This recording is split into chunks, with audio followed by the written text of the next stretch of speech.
38장은 37장과 39장 사이에 있습니다. 당연한 이야기인데요. 37장 바로 마지막 절에 보시면 요셉이 애굽에 팔려가는 이야기, 그리고 39장은 팔려가서 지내는 이야기, 그럼 38장은 요셉은 팔려가고 나서 있었던 일이 38장이 될 것입니다. 37장 26절 한번 보시면 37장 26절 유다가 자기 형제에게 이르되 우리 동생을 죽이고 그의 피를 덮어둔들 무엇이 유익할까? 27절 자 그를 이스마엘 사람에게 팔고 그에게 우리 손을 대지 말자.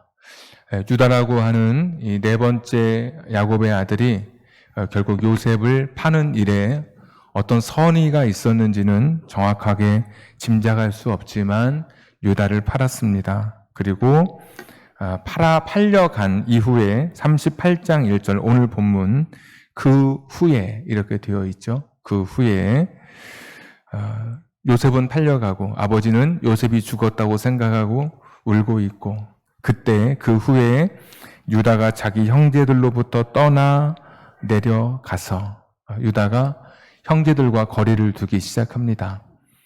아마 어떤 죄책감 또는 형제들끼리 있었던 그 비밀, 아픈 비밀, 다 아버지가 고통스러워하는 그런 모습들, 아마 여러 가지가 아마 복합적으로 작용했을 것 같은데 형제들의 얼굴을 보는 것이 너무 괴로웠었는지 형제들을 떠나서 혼자 떠나서 독립을 합니다. 2절에 보시면 결혼을 하죠.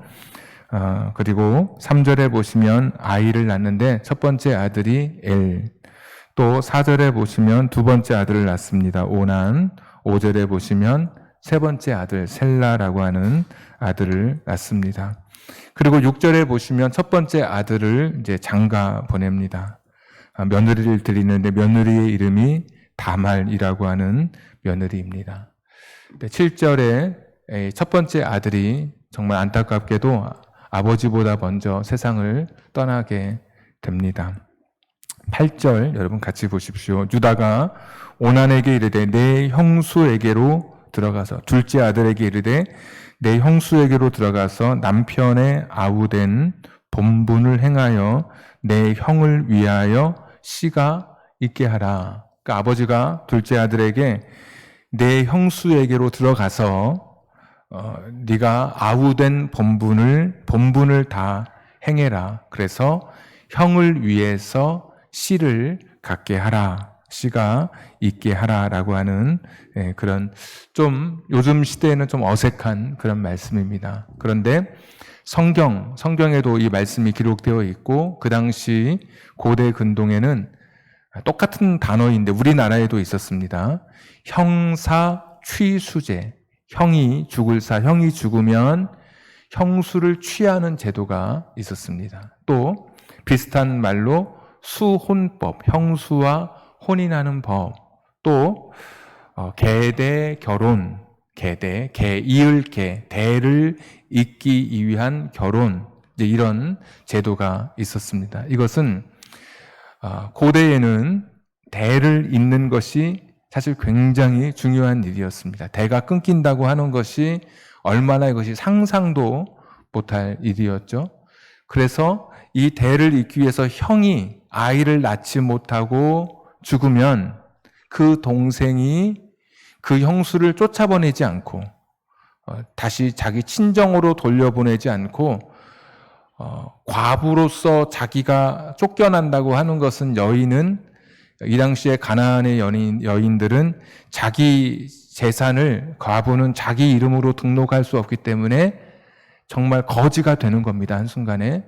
그러니까 우리 집안에 들어온 여인의 생명을 보호하고 재산권을 보호하고 돌보기 위해서 또 하나는 그 집안의 대를 계속 잇기 위해서 그런 제도, 형사 취수제라고 하는 그런 제도, 형이 죽으면 동생이 또 형수와 또 혼인을 맺어서 그 집안에 계속해서 자식을 갖게 하는 것, 이것이 그 당시 문화였습니다. 지금은 우리가 이해하기 어렵지만 뭐 우리나라도 사실 몇십 년 전만 하더라도 아들을 낳기 위해서 남아 선호 사상 계속해서 아들 낳을 때까지 또 자식을 낳는다든지 또 아이를 낳지 못한 그런 며느리가 얼마나 그 시댁에서 많은 그런 소박을 받고 얼마나 고통을 받았는지 뭐 몇십 년 전도 그랬는데 지금부터 약 한 4,000년 전 이야기니까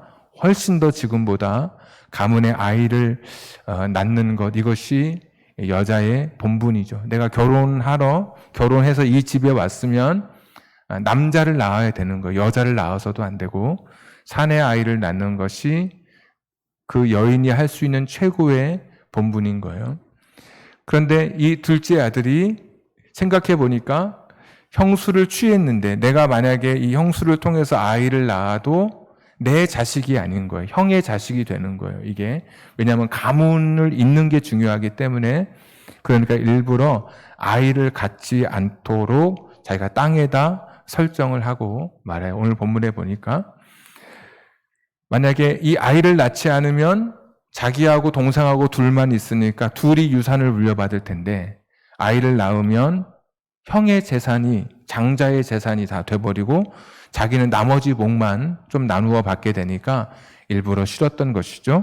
그래서 9절에 오나니 그 씨가 자기 것이 되지 않을 줄 알므로 형수에게 들어갔을 때에 그의 형에게 씨를 주지 아니하려고 땅에 설정하매 내가 애를 낳아봐야 내 애가 아니고 형의 애가 되는 거기 때문에 당시에 그렇게 하지 않았다는 것이죠. 10절에 그 일이 여호와 보시기에 악함으로 여호와께서 그도 죽이시니 두 번째 아들도 죽고 말았습니다. 그러면 이제 유다의 집안에는 남아있는 아들이라고는 셋째 아들 셀라밖에 없어요. 자, 11절 유다가 그의 며느리 다말에게 이르되 수절하고 내 아버지 집에 있어 내 아들 셀라가 장성하기를 기다리라 하니 셀라도 그 형들과 같이 죽을까 염려함이라 다말이 가서 그의 아버지 집에 있으니라. 그러니까 다말을 이제 친정으로 돌려보내면서 셀라가 이 셋째 아들이 크면 내가 너를 다시 부르겠다 이렇게 약속하고 보냈습니다. 그런데 사실은 유다의 마음속에는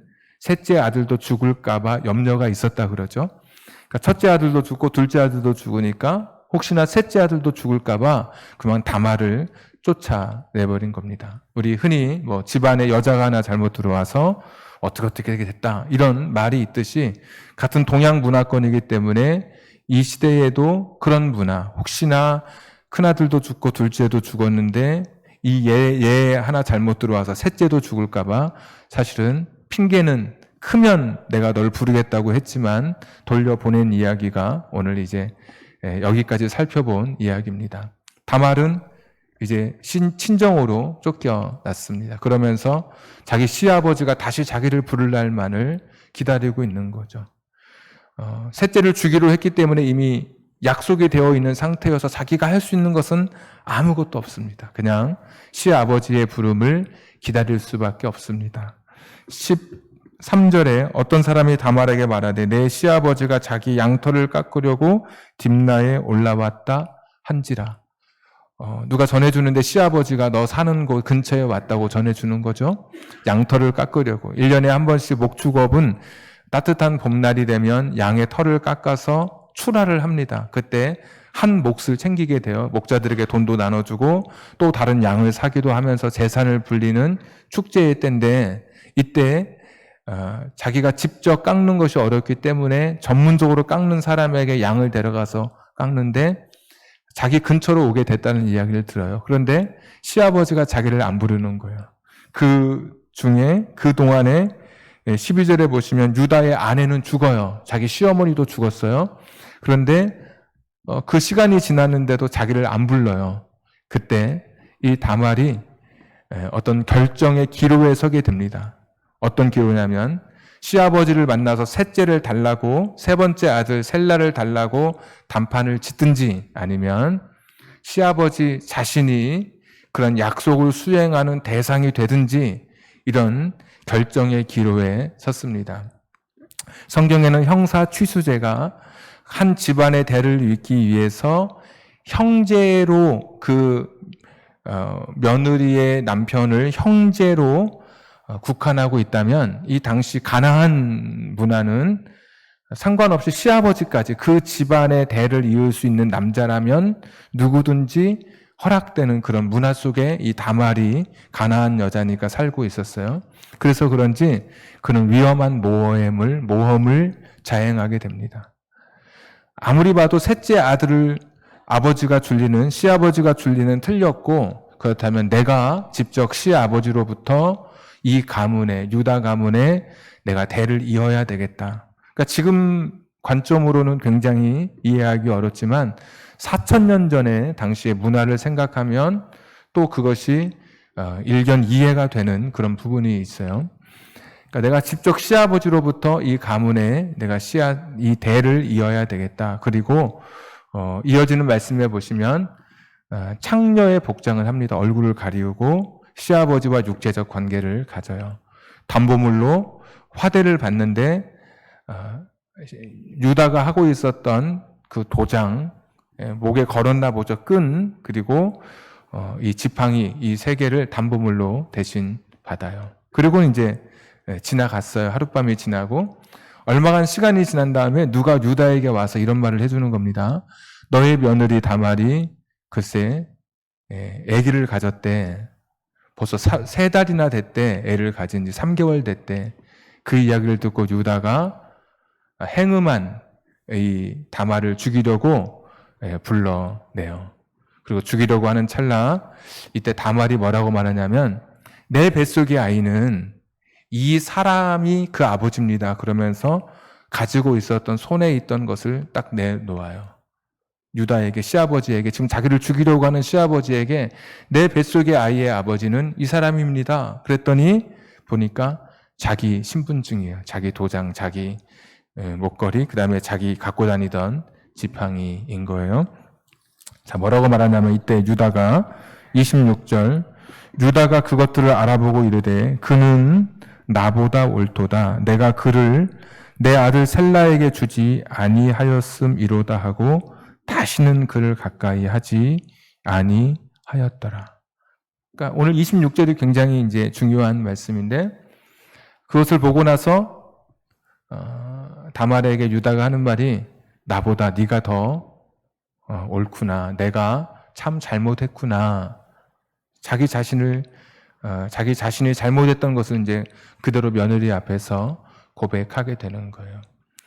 그러니까 당연히 이 유다 가문을 이어가야 되는데 이 유다는 자기는 별로 생각이 없었던 거예요. 이거에 대해서 자식을 낳아서 계속해서 가문을 잇고 이거 생각 없이 셋째 아들도 죽을까 봐 그냥 주지 않고 다말을 쫓아내고 그냥 시간을 보내고 있었는데 정말 생각지도 않게 내가 품었던 여자가 내 며느리였고 임신했다는 이야기를 듣고 나니까 이것은 내가 그렇게도 내 가문의 대를 이으려고 했었던 그런 마음들이 다 식어지고 희미해졌는데 뜻밖에도 다말을 통해서 내 가문이 이어지게 된 것이죠. 이것을 보면서 다말은 자기가 이 집안에 들어온 본분을 다 한 거예요. 나는 어떻게든 나는 이 집안에 씨를 내 몸에 품어서 난 이 가문의 대를 잇겠다라고 하는 거였고 유다는 별로 생각이 없었는데 거기에 대해서 깊이 생각하지 않았는데 오늘 이렇게 되고 나니까 정말 나를 통해서 이렇게 가문이 이어져 가는 것이 이게 하나님의 뜻이고 섭리구나라는 것을 깨닫게 되는 거예요. 아브라함의 아내 사라는 25년 만에 여러분 임신을 했습니다. 성경에서 항상 아이를 갖는다고 하는 것은 또 반대로 아이를 갖지 못한다고 하는 것은 하나님의 어떤 특별한 그런 그 섭리, 움직임 속에 그게 작용을 한단 말이죠. 하나님께서 태를 열어주셔서 아이를 얻기까지 사라는 25년이 걸렸어요. 이삭의 아내 리브가는 첫 아이를 얻기까지 무려 20년이 걸렸어요.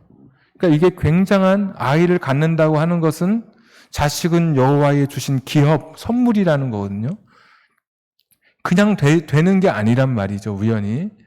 그런데 오늘 유다는 자기 할머니 증조 할머니의 이야기를 다 들었단 말이에요.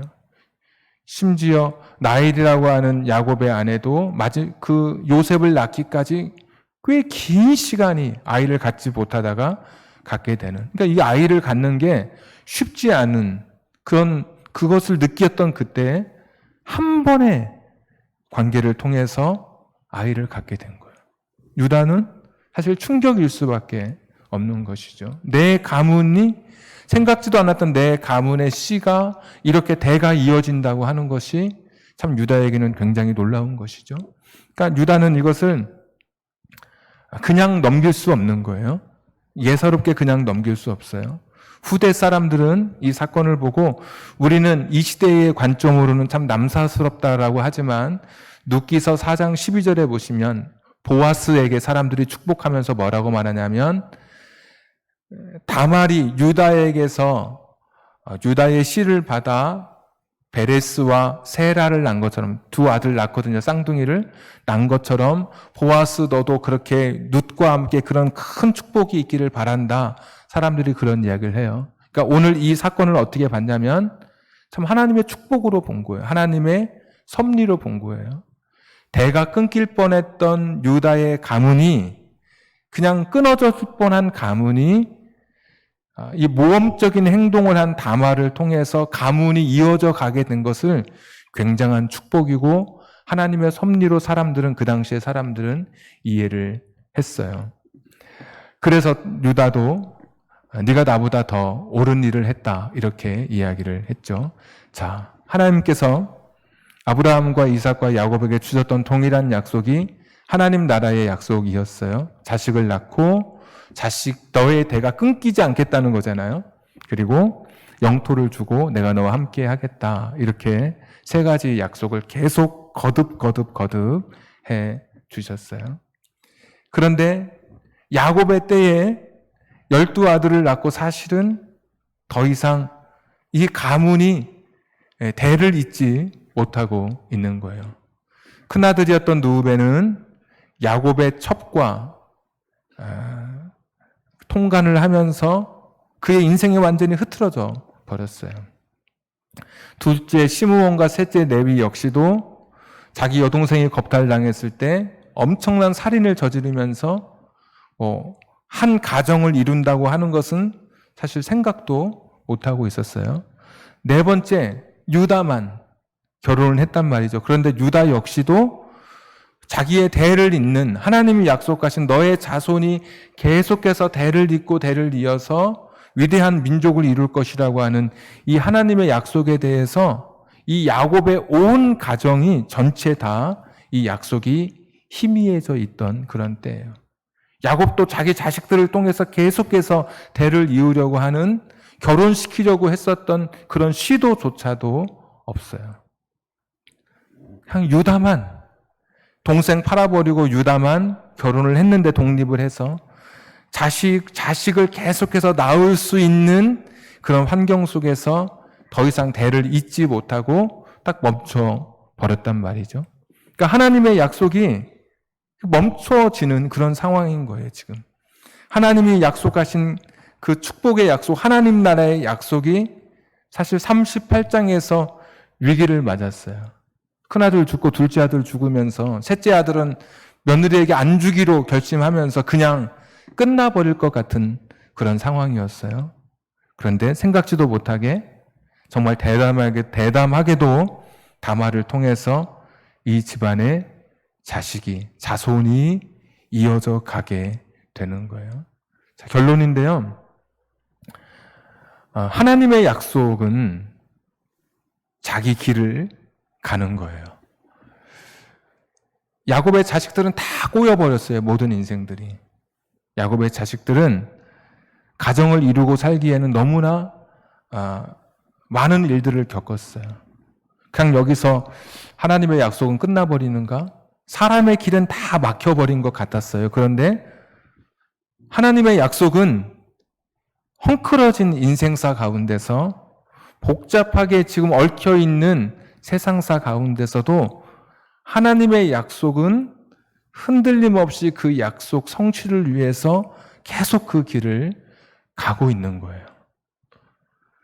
그러니까 유다도 멈췄어요. 자기 의지로.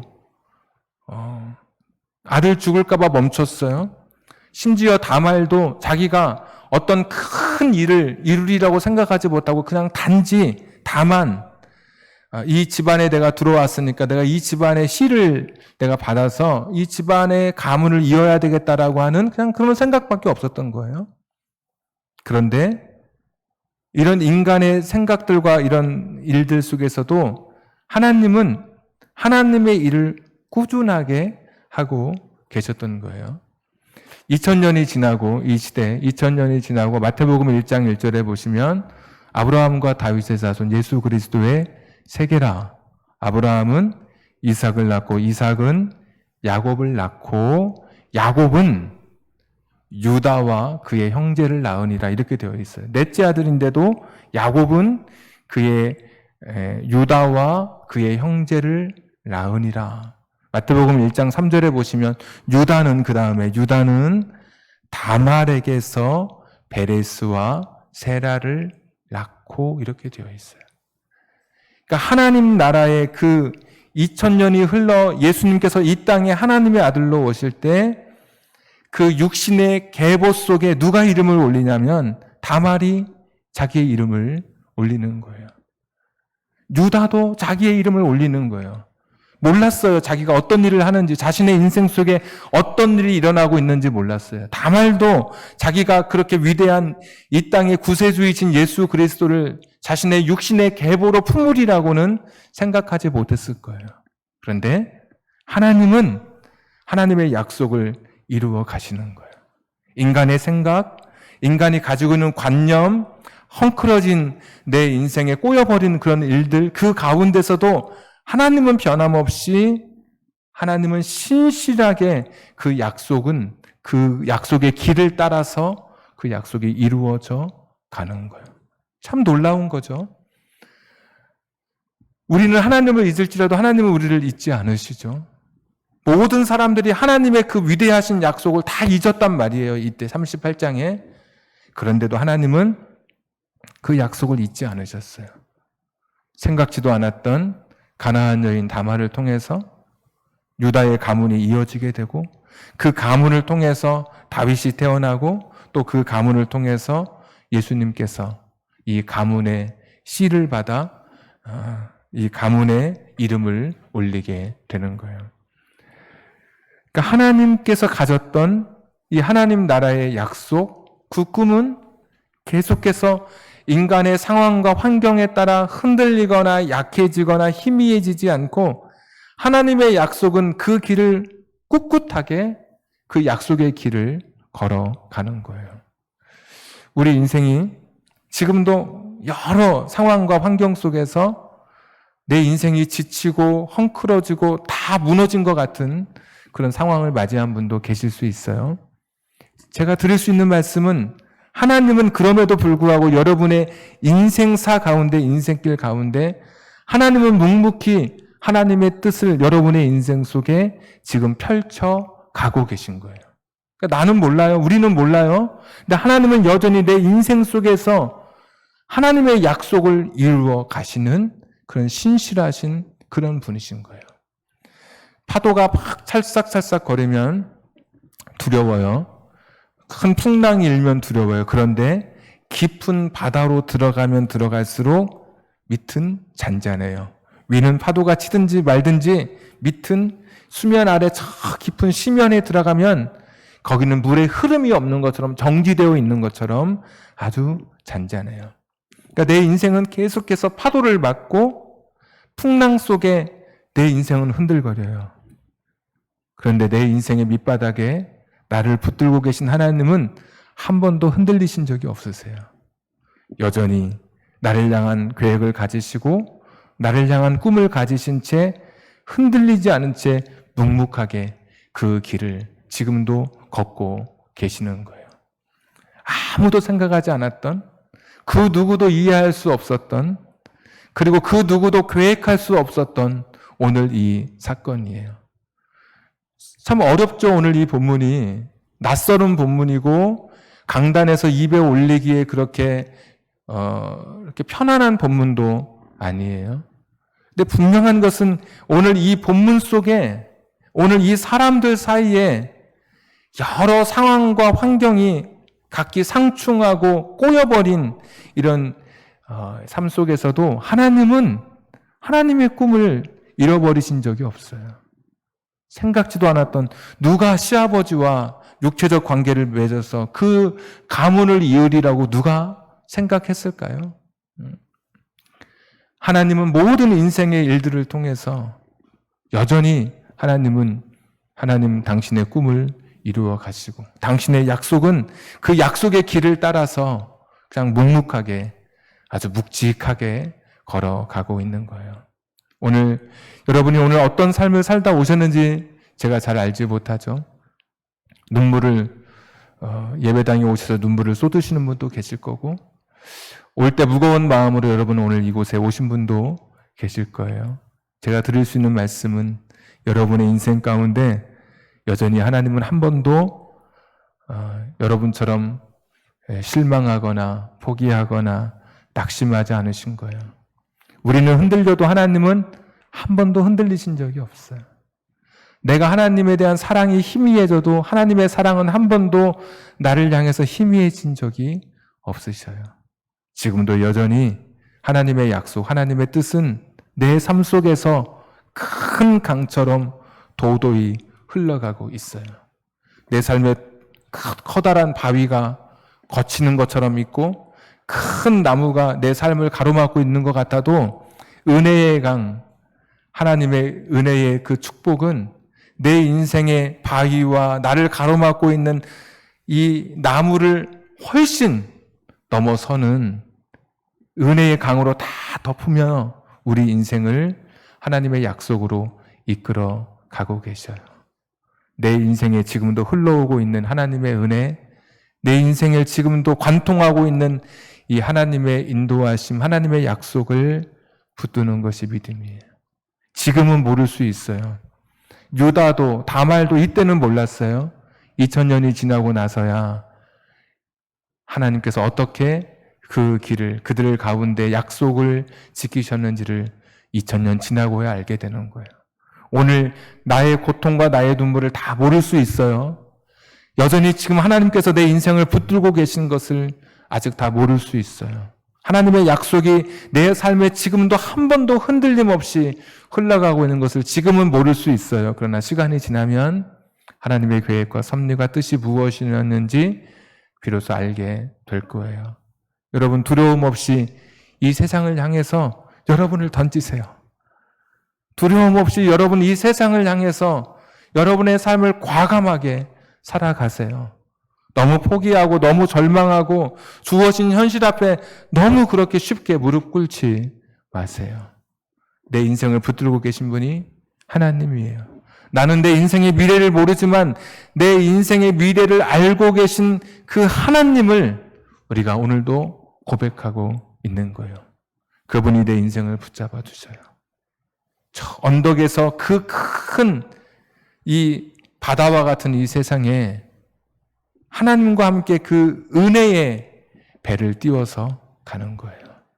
결코 어떤 상황 속에서도 약해지거나 무너지지 말고 지금도 내 인생 속에 나를 붙들고 계신 그 주님을 바라보면서 도도히 흐르고 있는 제 길로 가고 있는 그 약속, 하나님의 약속을 바라보면서 오늘도 믿음으로 승리하는 여러분 되기를 주님의 이름으로 축복합니다. 우리 302장 찬송입니다.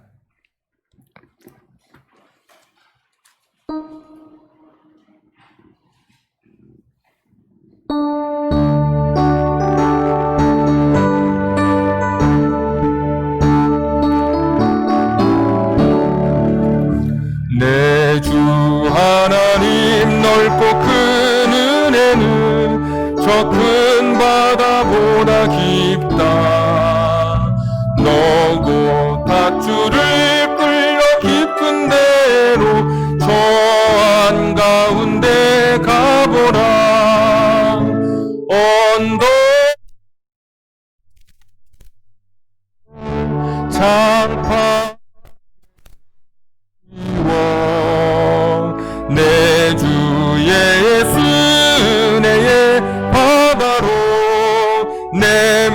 거쳐가라.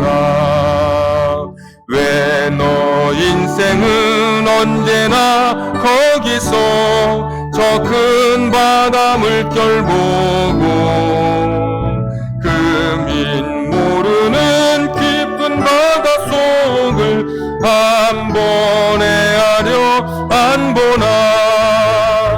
언덕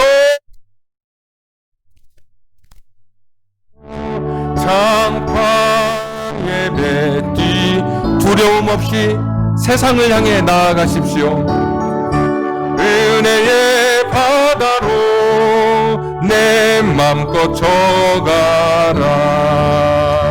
많은 사람이 얕은 물가에서 저 큰 바다 가려다가 찰싹거리는 작은 파도 보고 마음 약하여 못 가네. 언덕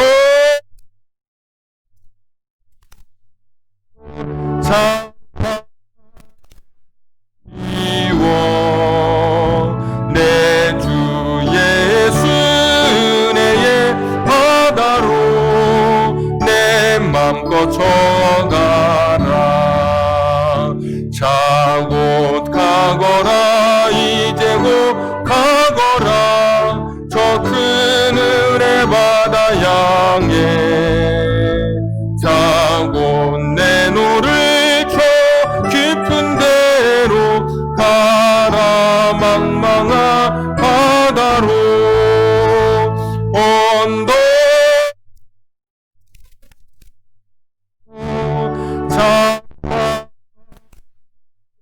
이워 내 주 예수 은혜의 바다로 내 맘 거쳐가. 언덕을 떠났어. 언덕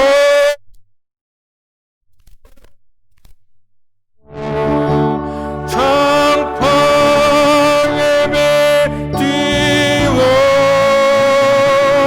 내 주 예수 은혜의 바다로 내 맘 거쳐가라. 언덕을 떠나서 언덕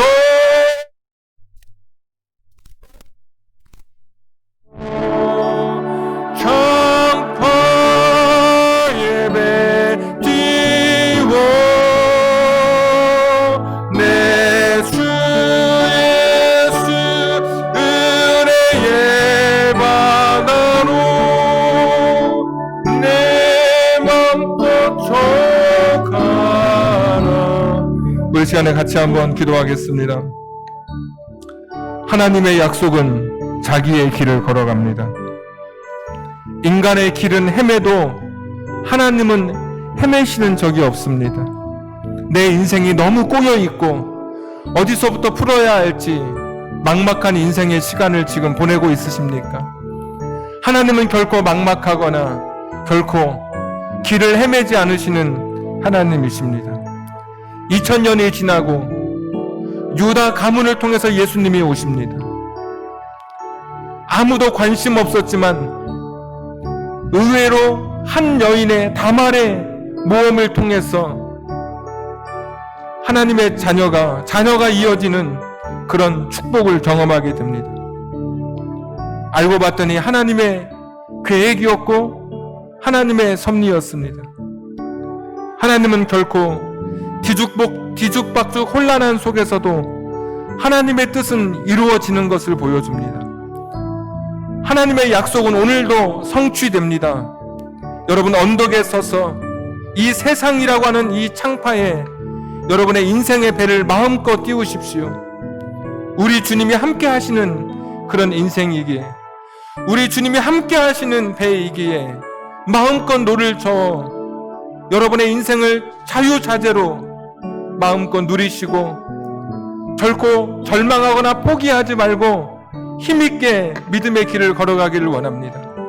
나는 헤매도 나는 절망해도 하나님은 약속의 길을 가시고 하나님의 뜻은 결코 약해지지 않습니다. 나는 하나님을 잊어도 하나님은 결코 나를 잊지 않으십니다. 오늘 38장의 이야기, 인간사에 도도히 흐르는 이 하나님의 약속, 하나님의 뜻, 마침내 하나님 나라를 이루어내시는 하나님의 그 열심, 오늘 그 열심을 붙들고 오늘 이 시간 하나님 앞에 기도할 겁니다.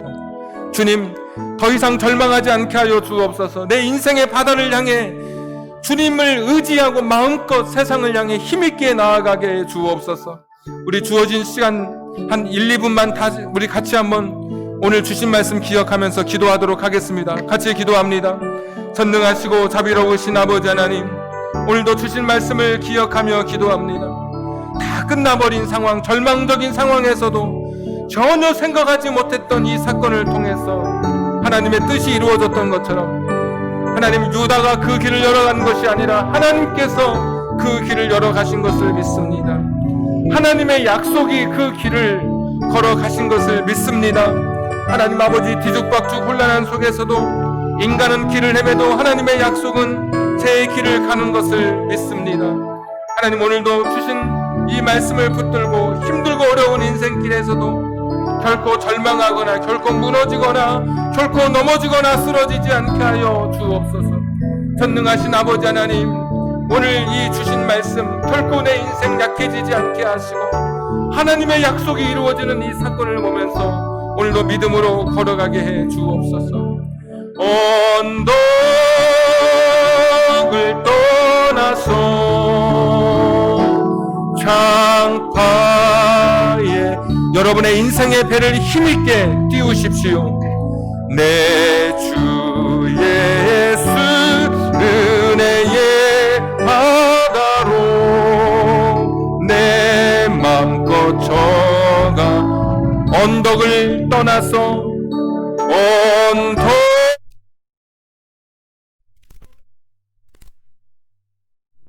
우리 배를 띄웁시다. 예배 띄워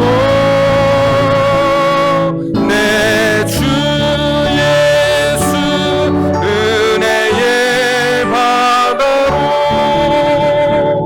내 맘껏 저가라. 기도하겠습니다. 은혜로우신 하나님, 배를 띄우기 원합니다. 결코 인간은 약하여서 조금만 어려움이 와도 좌절하고 넘어지면서 꼬여버린 풀리지 않는 실타래 앞에 절망하며 넘어지지만,